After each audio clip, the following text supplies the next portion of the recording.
সব চেয়ারম্যান সদস্য সচিব হচ্ছে নজরুল ভাই, থানার সব আহ্বায়ক হচ্ছেন আলী ভাই। নিয়ম অনুযায়ী থানা, জেলা, ওয়ার্ড এবং ইউনিয়ন নিয়ে কিন্তু মিটিং করা উচিত, অথচ তারা করছে না। তারা কিন্তু আমাদের দলের ক্ষতি করছে। আমরা ধানের শীষের প্রতীক, আমরা ধানের শীষের অর্জিত দ্বিতীয় মেনন দিয়া এবং তারেক রহমানকে বাংলাদেশে সুস্থ ধারায় ফিরে রাখার জন্য আপনাদের সবাইকে উদাত্ত আহ্বান জানিয়ে আমি এখানে আমার বক্তব্য শেষ করছি। কথা হবে বাংলাদেশ জিন্দাবাদ। ধন্যবাদ ভাইকে। এবারে বক্তব্য রাখবেন বড়গাছি ইউনিয়ন বিএনপির সাবেক সাংগঠনিক সম্পাদক আমার শ্রদ্ধাভাজন চাচা সাধারণ চাচা। বিসমিল্লাহির রহমানির রহিম। আমরা চাই বাবা মূলপুরে স্থানীয় প্রার্থী। তো আমাদের একটা দল আছে, তারা পিয়ার ভোট চাইছিল। তা আমরা তো আমাদের কেন্দ্রীয় নেতারা মানলো না, পিয়ার ভোট হবে না। এখন তো দেখছি আমরা পিয়ার ভোট দিচ্ছি। আমরা বাবা মোহনপুরের লোক ভোট দিব, আর ভোট পাবে কে? মোহনের লোক। ভোট দিলাম। তাই আমি কেন্দ্রীয় নেতাদেরকে বলতে চাই যে আমাদেরকে যোগ্য পাচ্ছি না বাবা মোহনপুরে, কতদিন চলবো? তাহলে আপনি এই যে পবাতে মোহনপুরে যাচাই করে কেন দিলেন না? আর একটা কথা বলেছি, আওয়ামী লীগ আমাদের এলাকাতে হাজি সাহেব আছে, পুরো আওয়ামী লীগ আমার মেরাজ ভাইয়ের সাথে ভোট করেছে, সে কে এখন সভাপতি বানাচ্ছে, মানে ইলেকশন কমিটি সভাপতি।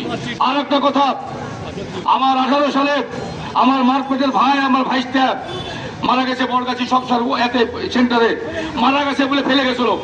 এমন মার মেরেছিল, আমরা জোর করে ভোট দিয়েছিলাম তাতে যে ফেলে গেছিল। আজ পর্যন্ত এই যে আমাদের ভাই একটা প্রার্থী বুঝে আমার দল, আমি মন করে রক্ত দেবো, আজ পর্যন্ত বলতে পারে কসম করে কোন লোক আমার ভাইয়ের কাছে দেখা করতে যায়নি আজ পর্যন্ত না।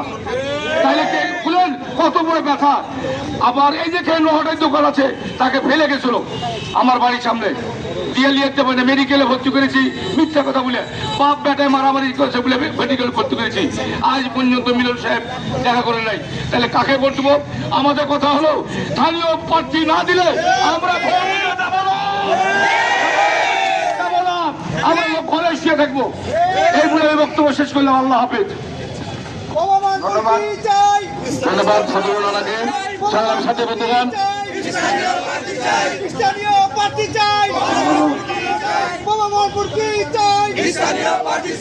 সংগ্রামী ছাত্র বন্ধুগণ, আমাদের বন্ডাটের র্যালি এখনই অনুষ্ঠিত হবে।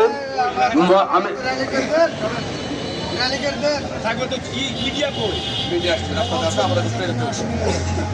সাথে বন্ধুগণ আগে থামেন, এই ব্যানারটা সামনে যাবে। আমাদের এখানে যারা বসে আছে মুরব্বীগুলা ব্যানারের সামনে থাকবে। আপনারা যারা এখন ব্যানারের পিছনে আছে এনাদেরকে অনুরোধ রাখবো, আপনারা রাগ করেন না কেউ। আমাদের মুরব্বীগুলাকে যদি আমরা দেখাতে পারি, মানুষ আমাদের নেতারা বুঝবে যে এখানে ভারী মারাত্মক লোক আছে, ঠিক আছে না? অতএব আমাদের মুরব্বীগুলাকে সামনে যান, আপনারা সামনে যান, সামনে যান। আর র্যালিতে সবাই আর আপন আপন নেতৃবৃন্দ আপনারা নির্দায়িত্ব লোকজনকে ফিরে করেন। আমাদের র্যালি এখনই শুরু হবে ভাই।